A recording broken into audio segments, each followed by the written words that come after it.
Welcome back to the Manage to Win podcast. Glad to have you here. We've got a good show with Nadab Akhtar, and he is the founder of CrowdPoint, and they're doing some really interesting stuff with finance and this whole blockchain technology that, I normally think money when I think blockchain, but they're using it for data. And then we actually close by talking about a nonprofit he's involved with. So I think you're going to enjoy the conversation. Please don't forget our sponsor, Habitly.com, where you can learn the habits of highly successful people. First 7 days free, great trainings on there. Some are little short cartoon type of things. Others are longer trainings, but only about an hour or so. But you learn some great tips, easy to apply to be the best you can be. Check it out at Habitly.com. Well, anyway, let's dive into this conversation with Nadab. Very enjoyable. He's out of Texas, and he's got some things you might want to consider. Here we go.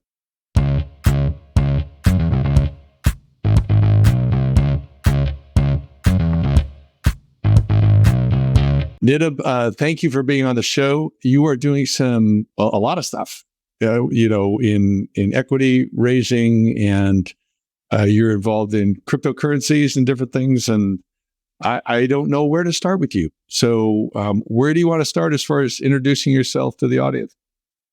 Sure. No, David, first off, just thank you so much for having me on this, on your show. It's a privilege to be here. So let me share a little bit about my background. I am a 15 plus years of experience in entrepreneurship and investment banking. Nearly a decade of that was in the corporate advisory and M&A transaction experience. So M&A mergers, acquisitions. I most recently served as chief operating officer of an investment bank called Nexus Health Capital. And there I worked with clinical services companies that were looking to really scale by marrying the right private equity or financial sponsor to get to that next evolution of growth. And I've used that experience to work in the Web3 space. And I've not touched cryptocurrency, so I'm not a crypto guy, but I am the underlying technology of blockchain is one that has always fascinated me. Because there's this notion of a source of a single source of truth. And when you can apply that to, let's say, companies or ecosystems where you have a bunch of different parties, but all kind of share common knowledge, and what that can do to synthetically consolidate these companies or players and help them realize synergies and grow together. So it's the notion of, we like to call it, my company's name right now is CrowdPoint. CrowdPoint Technologies. I'm a co-founder and president of CrowdPoint. So we have built an infrastructure that allows different players to come together and have collective intelligence. So basically, what that boils down to, David, is we built a decentralized cloud with an integrated decentralized ledger, which ledgers, of course, like how all of blockchains and cryptocurrency and like NFT companies all work, is they have just that ledger system.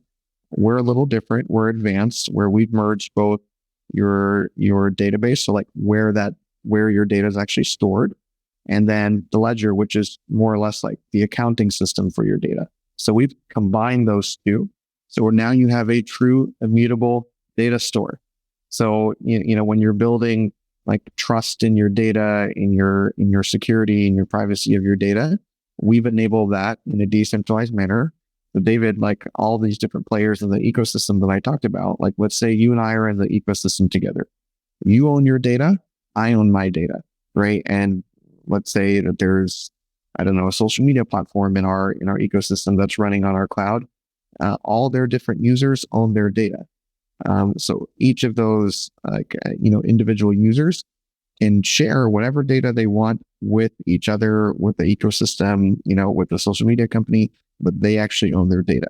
That's what we enable, and are uniquely qualified to do. And so that kind of gives you a little snapshot. I went from healthcare to kind of accidentally working in the technology space. I completely stumbled in it, David, and how I did was probably in like 2016, 2017, when cryptocurrencies were super hot, everyone wanted to do a coin offering.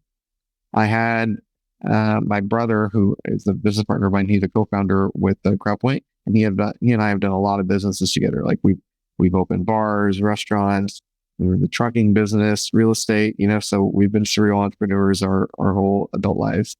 Actually, the first bar we opened, my brother had just turned 20 or 21. I was 18 or 19. So we started young. We started really young in the business world. But anyways, we had a mutual friend that was in the oil and gas space, and they wanted to do a token offering. And my brother said, "Oh, you like cryptocurrency, you like blockchain. Why don't you talk to them? You're a banker. Maybe it can be an engagement." So I won the engagement. It was a consulting engagement, and I brought one of my buddies from college who I knew things about blockchain. I didn't know much, David. Like I knew what it was, but I didn't know, how to develop smart contracts and exchanges and tokens and all of this. But he and I worked together because we had a lot of experience. We took a options, futures, and derivatives course at Baylor University. And this company wanted to develop a way to trade oil futures using blockchain technology. And so that's what we did. We were, early pioneers in developing like true asset-backed tokens. So a mechanism to trade commodities using blockchain. And that's something that has followed me since, where at CrowdPoint, we focus on building infrastructure to provide a backbone for things like trading commodities, real assets, like real digital assets, that we follow compliance. We file with the SEC. We file with the CFTC when appropriate. So anything in our ecosystem follows U.S. regulation, U.S. law. We're not like a bunch of the Web3 companies that might go offshore and do a cryptocurrency offering or something like that. No, we focus on regulation. So take me back to something where we can give the audience a little bit more meat on the bone, a little more picture. So you talked early on about that the way you're using blockchain, it helps to validate information or to make it truthful. And we live in a land of social media where I don't know what the percentage is, but it's a very high percentage that is not truthful. It's either a small piece of truth that's been extrapolated out, exaggerated, or manipulated into some type of lie or something, or just simply data. And how you're saying people own their data, but they're sharing their data. Can you kind of give us a few, one or more specific examples of how exactly this works? Yeah. So I'll give you a really good analogy that I like to use, and then we can dive into this. So do you remember the Dewey Decimal System from libraries? Where you would go to the library card catalog. You're looking for a book on a specific topic, and you go to the catalog system and you find the card, and it you want a book on, I don't know, entrepreneurship. You find entrepreneurship. You find a book title, and the card will say the Dewey Decimal. This book is stored on shelf A1, and it has this serial number. And so that's how you would go find the book at the library, right? Well, think of that as the typical blockchain cryptographic hash. Make sense? So like a record on a ledger, and supposedly there's it's an immutable ledger. Like that number, that hash can't be changed. Well, the problem with current blockchains or Web3's infrastructure is, let's say when you go to that shelf to find that book could be missing. You have no idea where it is. It could be on the wrong shelf. It could be filed inappropriately or incorrectly, rather. It could, let's say you do find the book and you're looking through the pages. You could have pages ripped out. You could have, stuff redacted. You have no idea. So you can't trust. Bottom line, you can't trust the chain of custody of that data, because just because the ledger tells you that the data is there, well, if you can actually go in and change the raw data, can you really trust it, David? You can't. There's no provenance, lineage, or chain of custody cutting through it in that data. What we solve is this: we combine that record keeping, that Dewey Decimal System, with the bookshelf. So now it's all in one platform. So anything that's stored in our ecosystem, like anything that is in the in our on our cloud is indexed by a ledger, and that's immutably stored. And so now you can trust from start to finish that this data is real. It hasn't been corrupted. So let's say, for example, how would this translate to the real world? Let's say that you're posting, an academic article or a news article on some social media post, and you're listing your sources. Well, you could, using smart contracts, using chain of custody, you could trace back to see this data actually came from the raw source. So it's like supply chain management. You can see where the data came from versus conjecture. You can see that it hasn't been manipulated, it hasn't been changed or altered. It's actually coming from where it said it was coming from. Well, let me dive into that example then. So I list my sources. Does your system then copy those sources? And are they like photograph copies? Are they images so they can't be edited? Or even a photograph could be edited. So, I mean, it may have a list of sources, but kind of like your Dewey Decimal System example, what if those sources get changed? Yeah, so that's the thing that we're referencing is different. All of those sources would live on our ecosystem. So from raw data to your article, our ecosystem would store all of that data. But in what format does it store it? Does it store it as a link so it goes out to that data and it could be changed? Or could the owner of that data then be part of your ecosystem also and change their data? So if the owner of that ecosystem is in our is in our ecosystem, then that data wouldn't be changed. And if it is, then you would see that it's been changed. It would record that in the ledger. So let's say you have a version 0 and version 1, you would see okay, this data was changed this way. This data was changed this way. So you can continuously update your database, but you can trace back to say, all right, on this date it was altered this way. Make sense? Yeah. So does it track date and time did the altering? Correct. Okay. And so what if I'm the owner of that data? Can I eliminate that? Can I delete that so you can't know that I altered the data? No, you can't delete it. So it has to from the ledger. Yeah, you cannot delete from the ledger. You can update, you can add on, but you can't delete from the ledger because then the immutability goes away. And let's say if you can just delete the record, then there's no point of transparency because you could just hide the data.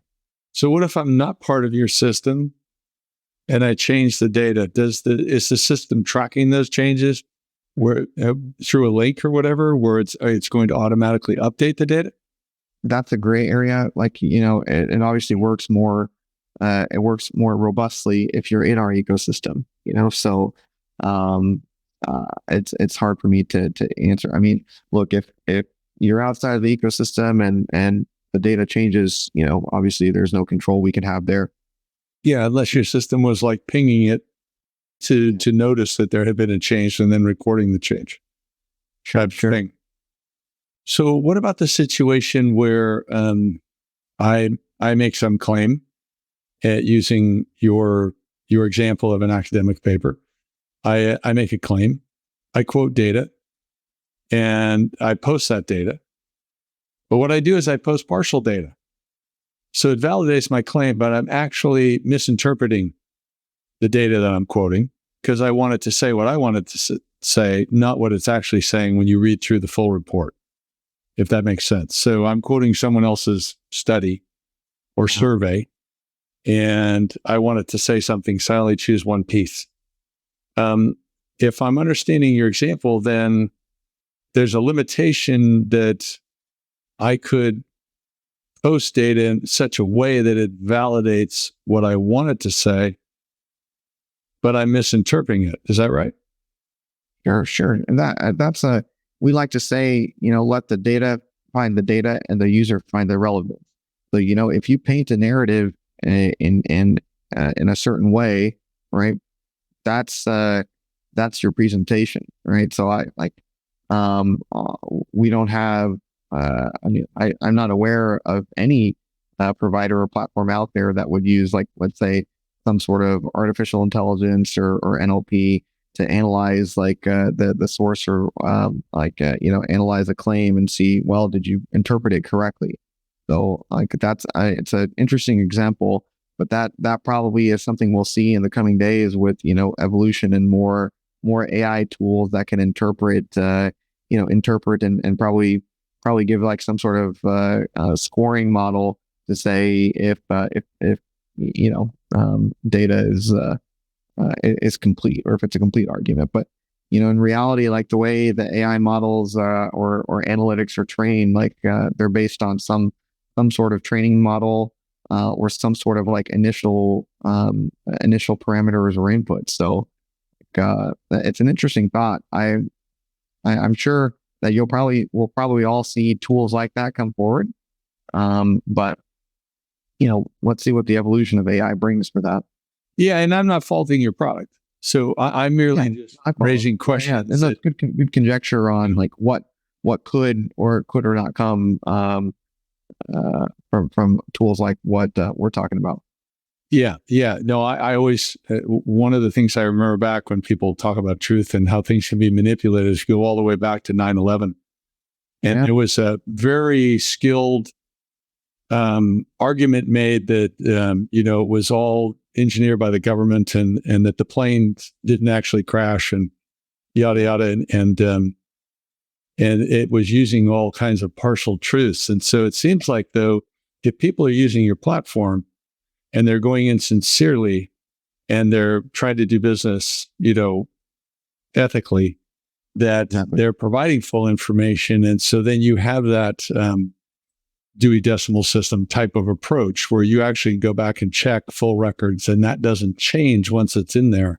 So if you're partnering with somebody, you would want to make certain that the right data is getting in there in the first place, right? Precisely. Yeah, that's why it's so important. When you're setting up data models or data lakes to have a strong foundation from the beginning. Yeah.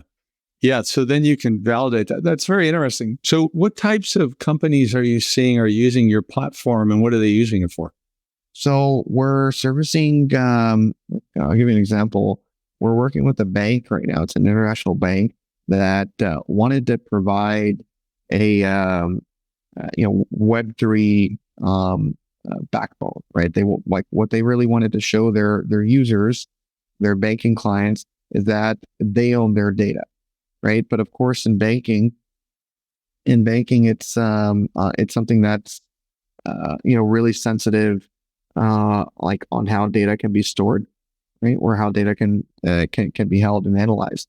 And so what we have done for them is build a decentralized wallet and a universal ID where it's like, for example, David, if you created an account on with their what's known as a single sign-on, you go through verify your identity. If the bank has partner partner e-commerce platform or partner, let's say virtual assets exchange, your ID is KYC verified, which is know your client. So there's only one immutable copy of you that'll ever exist in the ecosystem. So it prevents things like fraud, identity theft, etc., because you're coming in to claim your identity, right? So we are also doing things like enabling their, for example, your phone, your banking app is your data store. So your private or sensitive data is not stored or owned by the bank. You own it, right? And you decide how your information is used. Where, let's say, some examples are a lot of merchant processors out there, or credit card companies that are out there, take your spending data, your spending data, and they monetize that data. So they're based off of your behavior, your purchases, your trades, they're making millions or billions of dollars on selling your data. Well, this bank wouldn't sell your data, because you own your data, unless you want to sell it and you want to, license it to develop marketing agencies or product owners or offerings to get special perks or privileges because you're sharing data with the bank's ecosystem. So that's kind of it gets into this concept of identity banking, where you're your digital identity is also an asset, and you can monetize that asset through your bank. Yeah, it sounds. I'm thinking more how Amazon changes everything as we go in there. I wish it could control my profile at Amazon so I didn't see all the crazy stuff they want to sell me. Yeah, Because I looked at something for one of my kids or something, and then all of a sudden I'm seeing all these suggested things. So how else are people using, more in a general business sense versus getting out of the banking realm? Are you also seeing entrepreneurs, corporations using it? Yeah, great question. On the entrepreneur side, we built an engine or a platform for, we have about 1,000 e-commerce entrepreneurs that build websites, built websites for their individual products that they brought on. We created a couple things. One is an aggregated marketplace where they've all kind of come together. It looks like an Amazon, if you will, like a marketplace for health and wellness products. So they all aggregate their products on this marketplace, but it's decentralized, meaning, like, let's say you click to buy. There's a product on there called Woo Bamboo. It's a bamboo-based toothbrush. You click on that product to buy it. It takes you to the individual distributor or like that product owner's individual page, right? You go to that checkout and you hit the checkout cart, and it's the same backend system. Like, it's the same shopping cart that everyone in our ecosystem is using. Why is that important? They're sharing resources like the merchant processing. It's sharing resources like we have a inventory management system, shipping system. So you can have your individual storefronts, like your online storefronts, but all like share backend resources and collectively grow your user base. Wow. Well, that sounds good. I like the fact that smaller companies can compete exactly with a good. We built tools like almost like a Wix editor, where you can come in, like Wix is like Wix.com, where you can drag and drop and build a website. We've done that, but on Web3. So we have our own website builder where folks can come. They want to get into e-commerce, drop shipping or affiliate sales or something. They can come build their website however they want, and it runs on a decentralized cloud. So it's, again, they own their data. You don't have the risk of, like, one of the things that Amazon does, which is, it's an incredible company, but like, let's say you have this risk, you introduce a product that's selling really, really well. Well, what does Amazon likely do? They'll see that this product is selling very well. They'll buy it out, or buy the vertical integration for it and squeeze out your margins. So it's almost like a race to the bottom. The better you do, more likely they'll come in and buy it, make it an Amazon Basics product, or just steal it. Yeah.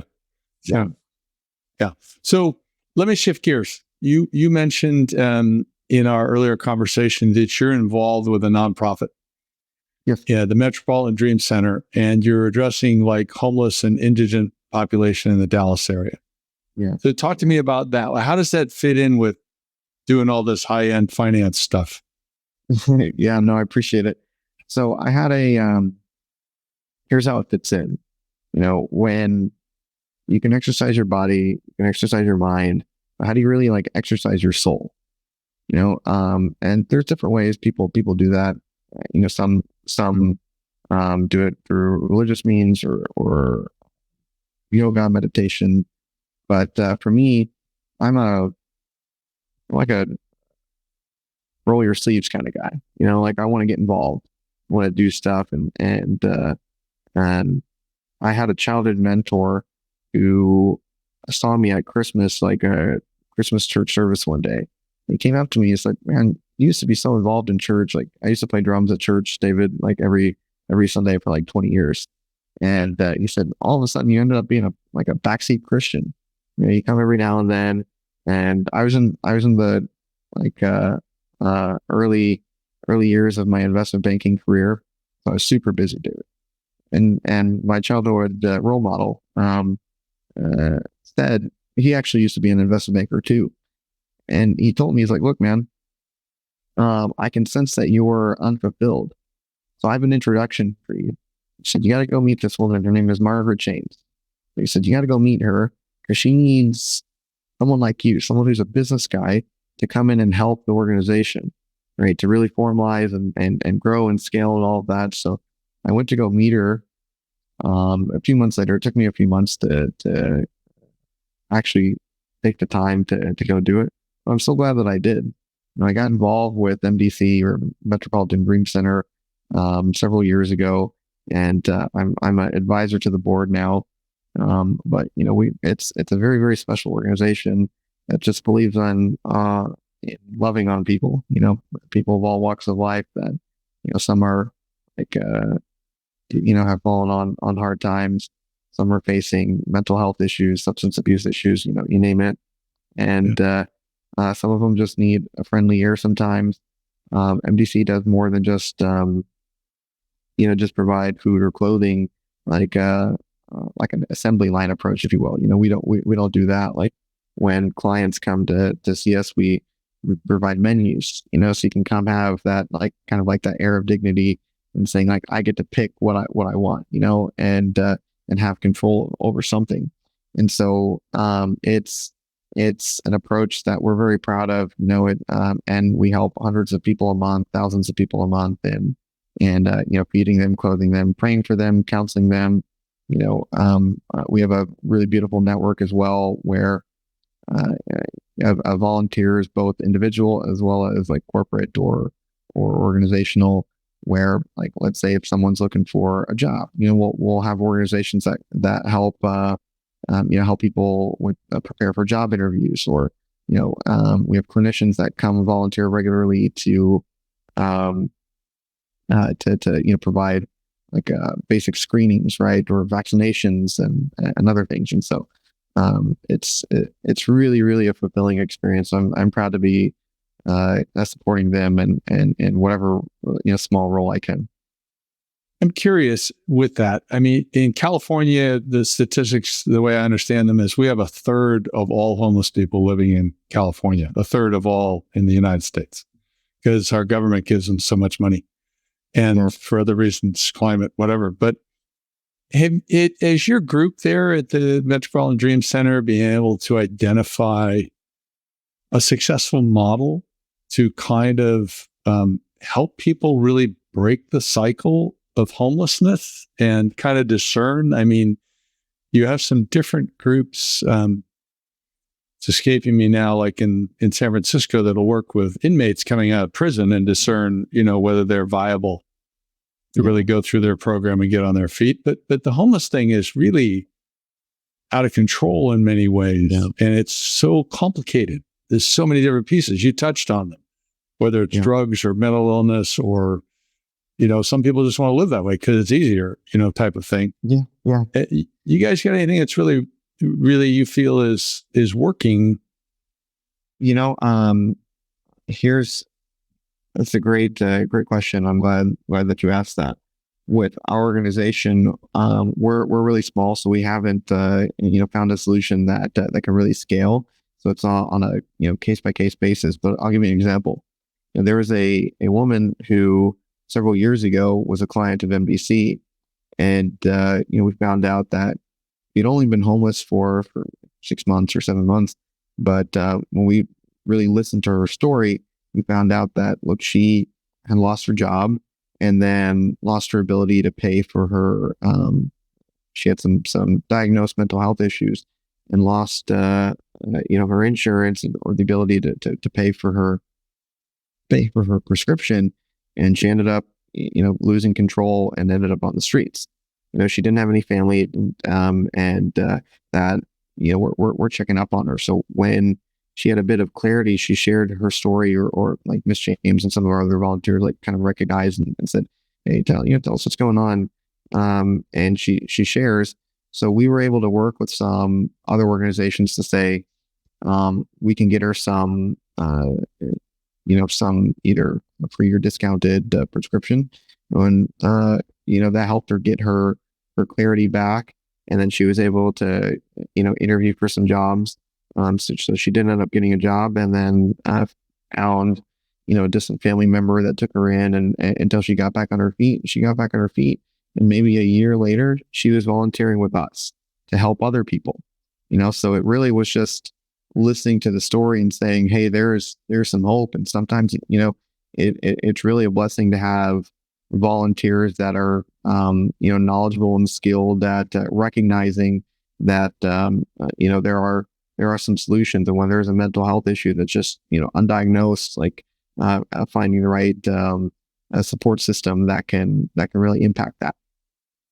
Well, I love what you're saying. First of all, on the loving on people, I interviewed Mornay from Journey Coffee here locally, and that was his deal. Was he wanted to go start a coffee shop to go love on people, but more specifically, I love the fact that your group is wise enough to realize that when someone shows up, it's not like turning on a light bulb and you instantly understand their story and where they're coming from and how to help them. But they took the time to interact with this woman and found that moment where they could discern, how she could be helped and actually help her get to that next stage. So I think that's a wonderful thing that you're doing and the group. I really do appreciate that. Yeah. That's cool stuff. So, okay, well, we better close out. And, getting back to your company, how do they learn more about you and your company, what you're doing? It sounds like some people need to check out this marketplace you got with all these entrepreneurs. Yeah, I would definitely on our website. It is. So one of the best ways to follow us is if you go to our website, crowdunit.com. That's spelled CRWD unit, UNIT.com.